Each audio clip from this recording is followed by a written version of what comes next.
Understanding the present continuous tense is like capturing a moment in time. It's all about what's happening right now, but remember, it's only temporary. Picture this. I'm living with my parents until I find a new apartment.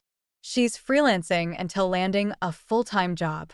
They're hotel-bound during house renovations.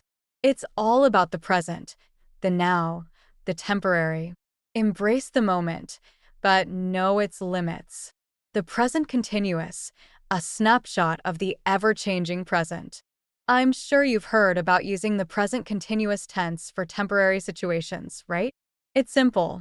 Just remember to use the present tense of to be, am, is, are, plus the gerund form of the verb, ing.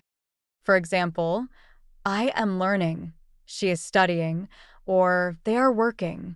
So, next time you want to talk about something happening now but not permanently, remember to use the present continuous tense. Easy peasy.